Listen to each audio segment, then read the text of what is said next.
Hello, her sisters and brothers. It's such a beautiful, beautiful week for me, and I hope it is for you as well. I am recording this on June the 12th, 2023, but it will play clearly later down the line. I have a number of podcasts in the queue. I'm so excited because I have Melody Warnick coming on the podcast, today. And Melody is somebody that I connected with when I was living in Alaska and just about ready to move across country to Chattanooga, Tennessee during the pandemic. She is a freelance writer, and that's how I met her. Melody was actually doing a story where I got to be featured. It was the 2021 Women's Day magazine, December edition. It was a Christmas story on something nice that a person may have done for you in the past.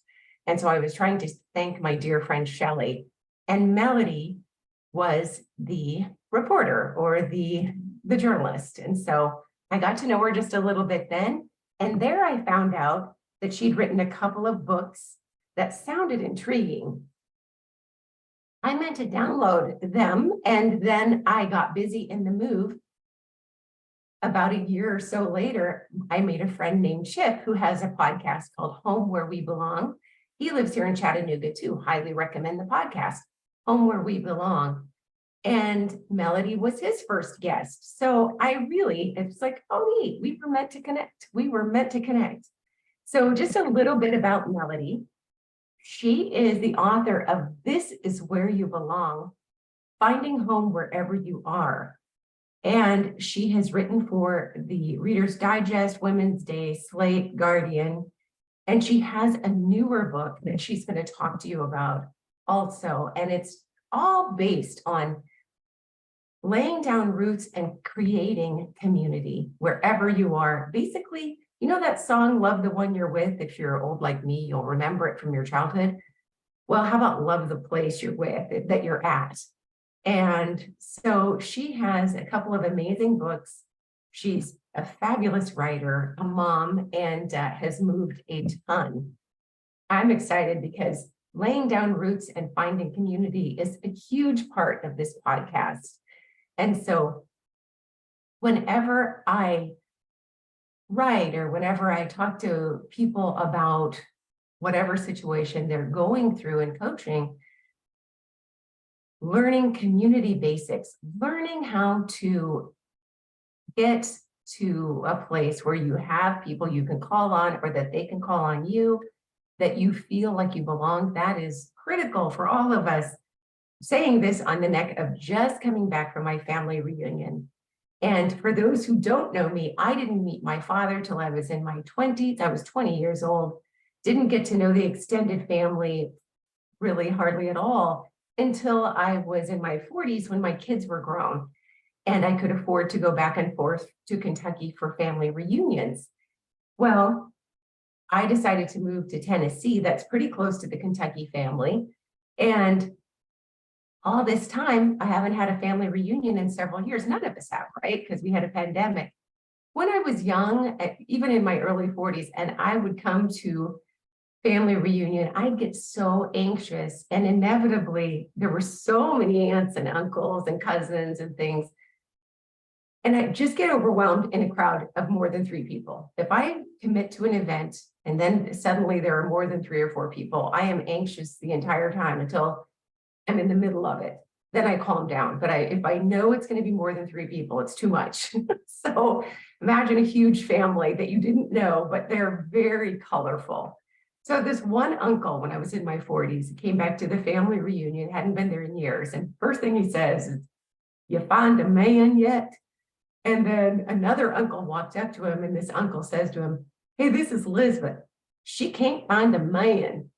And that became a funny theme for all of the family reunions when I go, well, I haven't been in many years. And I kind of thought about that as some of the uncles have died. Sure enough, the same uncle who started the conversation makes a mention of, did I have boyfriends, this, that, or the other thing, but then he moved on. He's just funny as can be. And at the end of the family reunion, I hear him saying to one of my young nieces in her 20s, "Did you find a man?" You better find a man. It's time to do it. You're going to need that. And I thought, oh my gosh, this is where I feel like I belong. I suddenly don't feel like the outsider in this family. I belong with these nutty, fun, amazing people.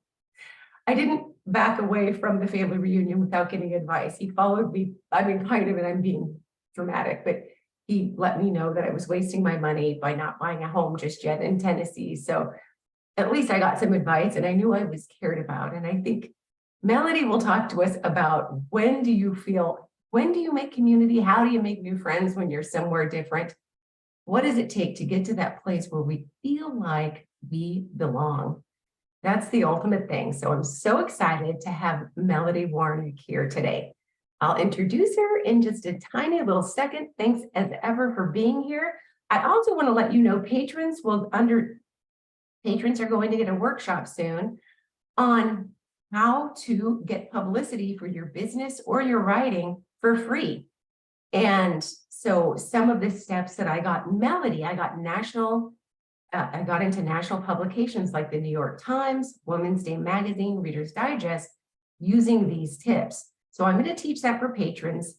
Membership is at least $2 a month or $5 a month or whatever you want to pay. So consider being a patron.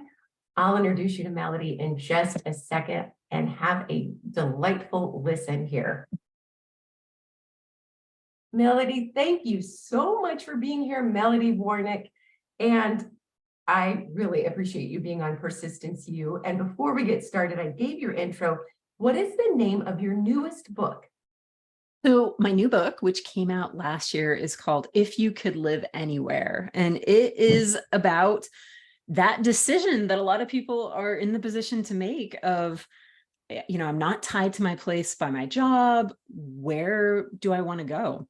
Right. And so the book is, really about the decisions people make, the journeys they go on to kind of decide what really matters to them in a community and how do they find that place that's going to be right for them. That is a great title. That is fabulous. Now, your own story, because this is the second book on the same theme. And I know, and I told the listeners, you have moved a good bit, but tell us about yourself and when you came to the point where you knew like, wow, this is something I've done a lot of. I have something to share about this because we all need community. So it's funny, when I was writing the book, I had just pretty recently moved to a new town in Virginia, and it was coming on the heels of moving about 5 or 6 times in 12 years, a lot, which to me was like so much because I had grown up in Southern California, never moved a single time as a child, until I went off to college. And I was really thinking to myself, man, we are just so mobile. We're just moving and moving. And then the book came out and I met people who had moved like 40 times in 40 years. So it very much put it in perspective that, the number of moves I had done was pretty minor compared to a lot of people. But to me, it really was, it felt like we were moving all the time. And by we, I mean me and my husband and later our 2 kids. We met at the end of college and moved across the country for a job in Maryland, and then moved to Utah to be a little closer to family, and then moved to Iowa for grad school, and then to Texas for that first job out of school, and then moved to Virginia for another job, which I think is pretty typical for a lot of people, especially when you're in your 20s and early 30s. You just tend to kind of find yourself moving around a lot. But what I realized is that every time you land in a place, you're kind of going through this process of, do I like it here? Does this place feel like a fit for me? How do I make friends here in this community? How do I make this place feel like home? And, we had done that in several communities, and I sort of noticed that some places that happened a little easier than in others, like some places just feel like a fit. You meet people really quickly, and other places you kind of struggle for a while. And I wasn't really sure why that was happening. But then, we landed in Blacksburg, Virginia. My husband took a job at Virginia Tech University here. And right away, I was like, I hate it. We had come with these high hopes that this town would be a great place to settle down and raise kids. We had heard lots of lovely things about it. But I think it was just that it was different. I had never lived in this part of the country. And um, I think it just, there's just a culture shock that happens when you move to a new place. It just doesn't feel like home for a while. And I think my first response to that situation of discomfort is always, well, let's pack it in and we'll move again. Like this didn't work out. We're just going to try again someplace else. I really kind of had it in my mind that it's the place. If you find the right place, you're happy. If you end up in the wrong place, you're not happy. But here I was in this situation where, my husband had started this new job and my kids were in school and we had moved a lot. And I realized that we couldn't just keep moving and hunting for this, mythological, perfect utopia that was going to, make us happy and solve all our problems. I realized that this was maybe on me to figure out what I needed to do to feel happy in this place, in this little town that I'd ended up. And so that really kind of started the journey that ended up in my book, This Is Where You Belong, is sort of that process of uncovering what it takes to make a place that you maybe don't love feel like home, feel like a place where you want to put down roots.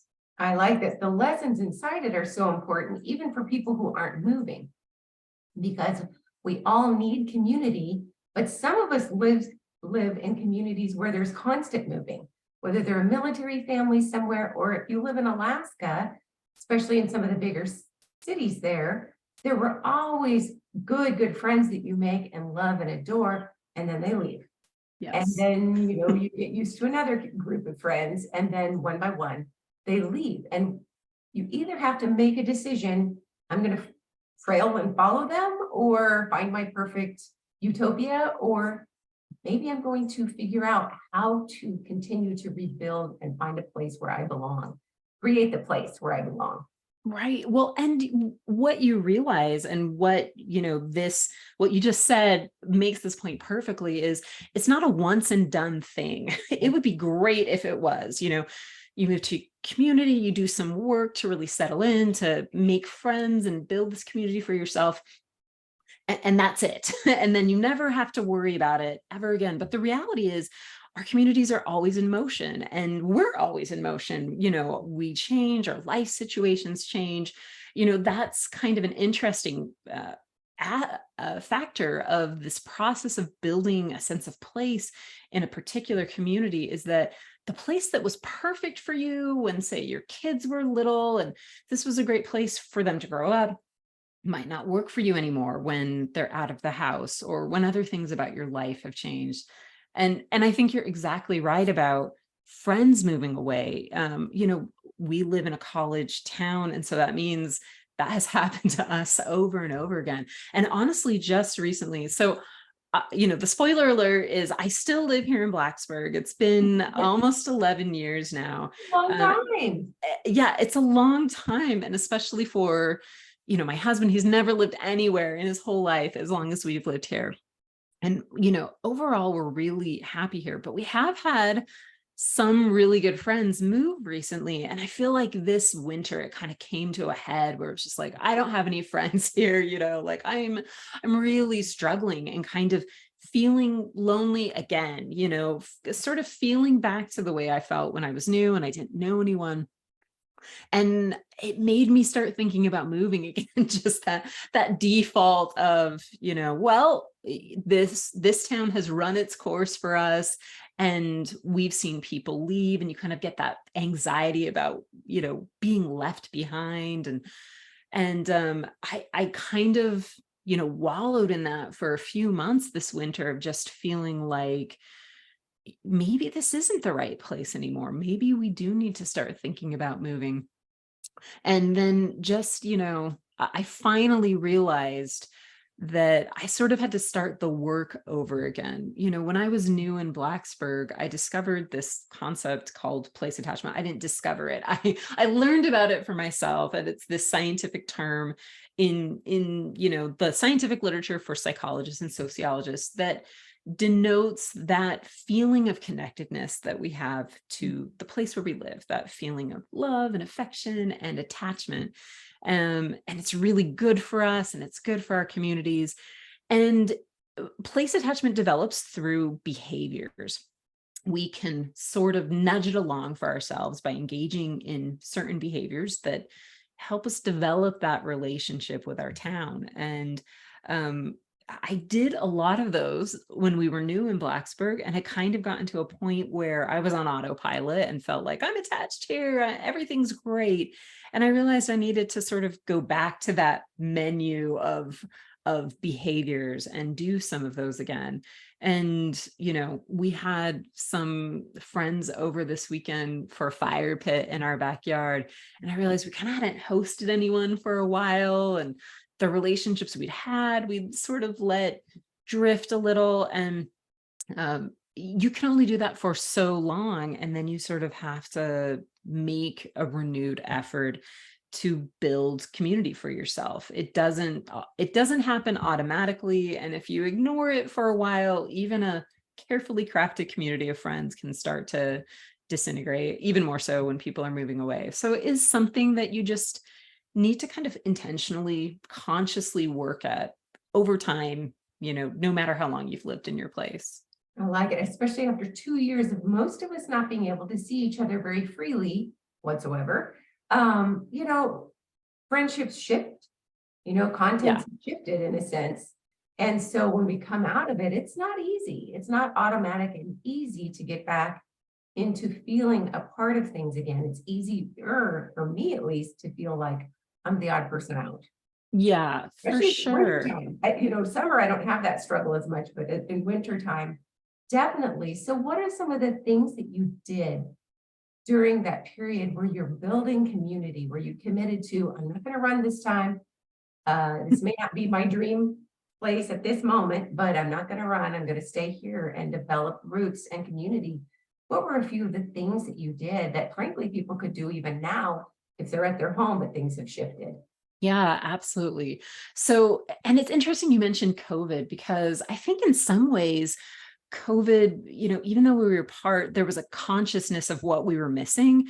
And, I had a group of friends that did Zoom trivia nights every Saturday night during COVID for, like a year. And we take turns hosting these trivia games.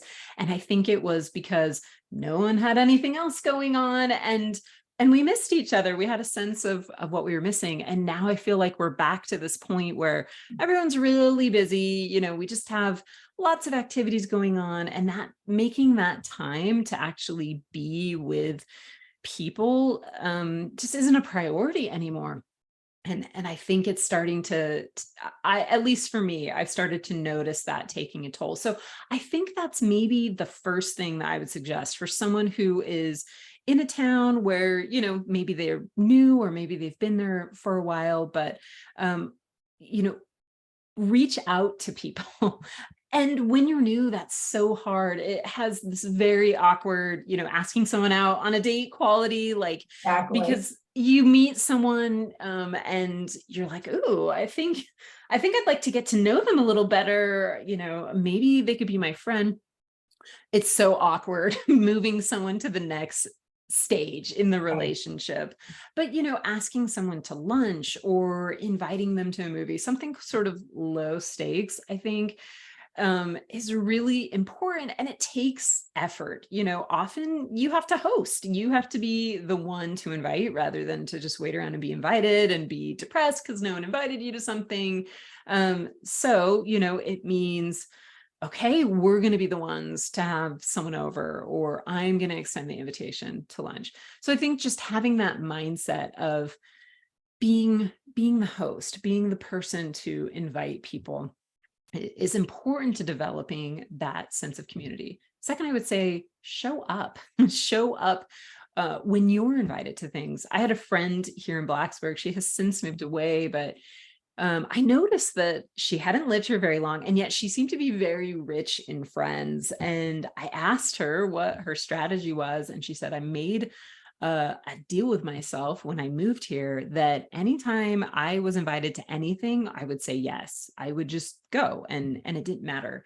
And so very quickly, because of that behavior, that decision to say yes to any invitation, she ended up going on vacation with people she didn't know very well, simply Wow. because they invited her. She, went to happy hours and she went to concerts and things like that. And she just sort of, and she was an introvert, she claimed that she was not a huge extrovert, but simply kind of opening herself up to other people's overtures of friendship turned into these, really deepening, rapidly deepening relationships. So I think showing up when people invite you places, and also showing up to community events. I always recommend that people, especially if you're new to a community, find your town's Facebook group. Almost every town I feel now has some sort of Facebook group where people kind of gather and share what's going on in town, or, sign up for your town's community events listing. And just start going to stuff. Go to the community festival and the, local nonprofit movie theater, or the concerts in the park. Summer, like you said, is a great time to do this. So much easier than in winter. And that helps you feel plugged into your community and what's going on, but it also puts you around people. And sometimes those interactions can actually turn into relationships. But I find that even if they don't, even if, the person you kind of have the quick conversation with at the concert in the park doesn't become a fixture in your life, there is also social value to be had from kind of those loose tie relationships where you just sort of have, some sort of quick back and forth with someone, and it makes you feel good. And then maybe you see them at the grocery store or something like that, and you start to feel like, I know people in this community. I'm a part of things. I The like that. last thing I would say is focus on your neighborhood and your immediate neighbors. That has sort of gone out of style. There was a day when people really socialized often with their neighbors. You'd have bunco games and, cocktail hours with the people who lived on your street. And now I think more people are like, leave me alone. I don't want to, I've worked all day and I'm tired and I don't want to have these conversations. I encourage people to reach out, even in minor ways, to their neighbors. One thing I write about in the book, and the book is full of my descriptions of, I did what I call love where you live experiments, which were these little sort of behavior modifications that were meant to help me build place attachment in Blacksburg. And one of the things I write about is taking banana muffins around to my neighbors, which is so cheesy, right? It sounds like it's, from the Good thing. 1950s. Yeah. But it really broke the ice with a lot of neighbors that we hadn't talked with before. That turned into inviting some people over for dinner, and simply building trust to the point where, when I was late coming back from an appointment, it was a neighbor who watched my daughter who was getting off the school bus and I wasn't home yet. So I think, reaching out in sort of that immediate neighborhood, even just to say hello, introduce yourself, is one of the important things that help you feel sort of locked in place in a good way, that this is your community.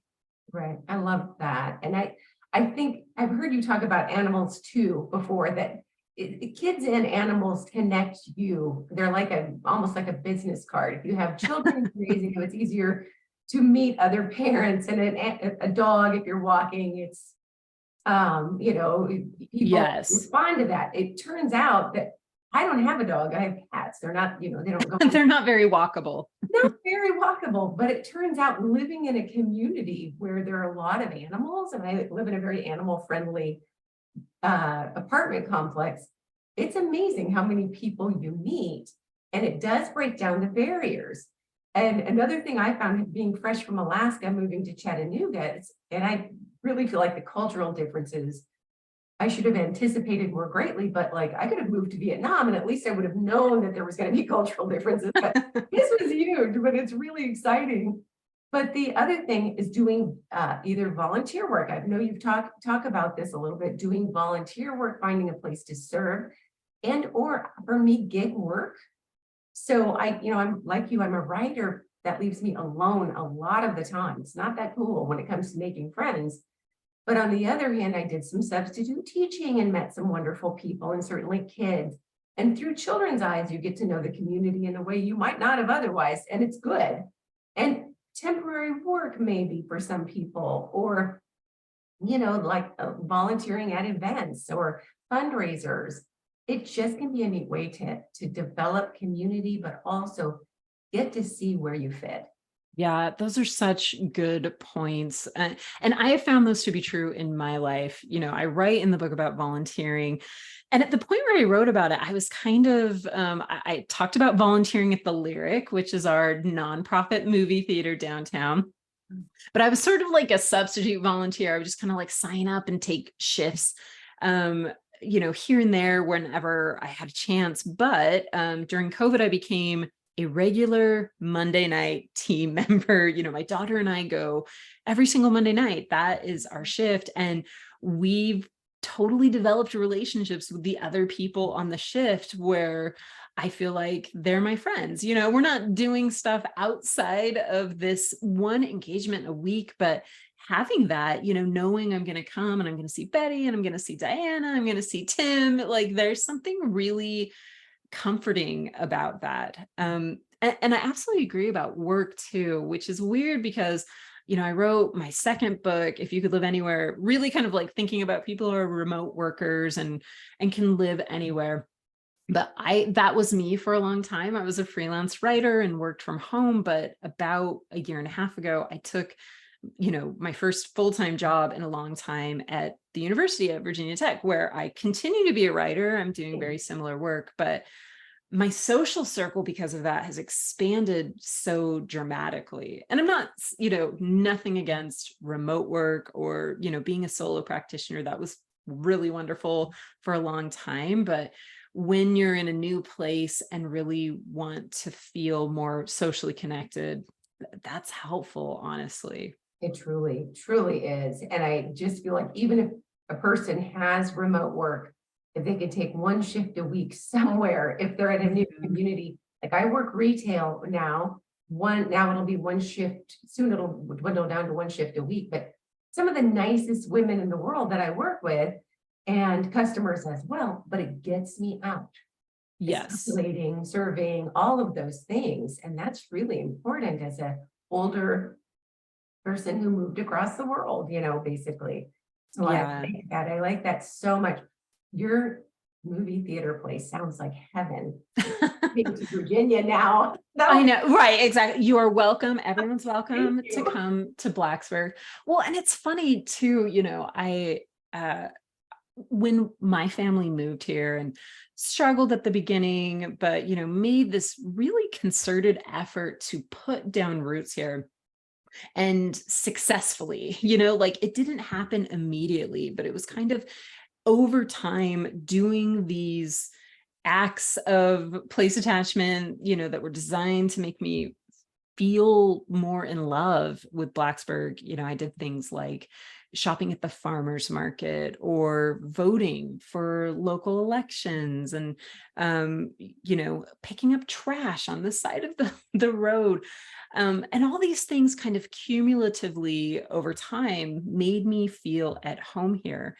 But one of the things that my husband and I said is we really want to allow our kids to stay in one place for a while and ideally graduate from high school here. Well, our kids were kindergarten and fifth grade when we moved here. And they started those grades right after we arrived. And our older daughter is off at college and our younger daughter is about to be a junior in high school. So we're kind of getting to that point where we said we wanted to, where we're going to have gotten our children through school here. And so all of a sudden we're having these discussions about, do we want something else? Do we want to move elsewhere? And, I think humans have this really intrinsic pull toward novelty where we love change after a while. We hate feeling stagnant. And so, it's something that we're talking about, but we're also talking about, look at all the social capital we've built over time in this place. And, I think it's something that sometimes people don't always look at is, all those webs of relationships that you've built in a community, even if they're not, your hangout buddies, but they're people that you recognize when you're around town. And we're really trying to think hard about what would we give up by moving from Blacksburg, and is that worth it? And no decisions as of yet. So I can't tell you what conclusion we've come to, but I do know that, being loyal to a community, doing the work to create a sense of community and make friends there, it's hard and it's not something to give up lightly. But if you do move, you know what to do in the next community. And it sounds like you've absolutely done that in Chattanooga to kind of make those connections for yourself in a new place. Thank you. But like you said, things change. And so we have to redo them, even if we stay put. Yes. So I can Yes. see, my walking buddy will be moving next January. Had he not mentioned this, it wouldn't have given me that sense of dread for the next 6 months. I am that person. And then, my neighbors, I could tell one is going to move. Well, a couple are going to move. And, we have a sweet community. We celebrate each other's birthdays. We do things a little bit at the pool. We talk to each other, but all of life, it's about change. And this will end. I found winter to be devastatingly isolating. It's very cold here, which surprised me, and dark. And it's going to be for all of us. We have to remember that the same skill set that you're talking about developing, we have to pull it out again and again. Yes. Whether we stay where we're living or we decide to move, we're going to have to continually put in the effort, but it's worth it. Yeah, absolutely. Said perfectly, Lisbeth. I won't even add anything else. I think it's so neat that you have really focused some of your writing and given the world this bird's eye view, because we don't talk about it. We really don't talk about the awkward feeling of trying to make new friends and make a new community when you're grown up. You still feel like a junior high insecure kid. It's like being at the table, not the cool kid anymore. So I think it's great that you've done this. So can you name your books again? And where can listeners reach out, get your books, and then follow you? And you do a lot of writing for different, have done a lot of writing for different publications, probably scaling back on that as you. Yes, with that new job. So excited, by the way, congratulations. Thank you. But yes, the first book is called This Is Where You Belong. And the second book is called If You Could Live Anywhere. And they are available where books are sold, but, always online at bookshop.org or Amazon. And you can also find links to them at my website, which is my name, melodywarnick.com. I have a newsletter that you can sign up for. You can download a free workbook from the second book about, making decisions of, what is your right place. And I send that out sporadically. So you will not be inundated with email, but it comes every few months. I love that. Yes. Good for you. It's always a surprise when it comes. Good for you. I really like that. It sounds like it's going to be meaningful also. Thank you so much for being here. Thanks for that awesome Women's Day experience. And also just connecting with you helped give me something fun as I'm working on as I, made the big move. So I'm so glad to see you again. And you'll be finding me at your Monday night movie theater. You are welcome. I will be there popping popcorn. You will get free popcorn. It's actually free popcorn Monday. So fabulous. It's been such a pleasure talking to you, Elizabeth. I'm glad we could reconnect. Oh, you as well. Thank you so much, Melody. I hope you enjoyed Melody as much as I did. I will just say, building community, making community, having it, sustaining it, that is all of life. And just like the family reunion, feeling like part of something, feeling a part of where you live. And if you don't, figuring out what you can do, even if you've lived there 35, 40 years, what can you do to rebuild community or build it the first time? is so important. It's an important topic. So hopefully give a look over at Melody's books. And she is a dear, a delightful person. And have a terrific week. You know, we have more than 100 episodes on the backlist. Find me at lameredith.com and jump on my email list, and you'll get one. Like Melody said, you'll get one when you get one. No rhyme or reason, but usually it's about 2 to 3 times a month. Take good care. Appreciate you being here so very much. Bye-bye.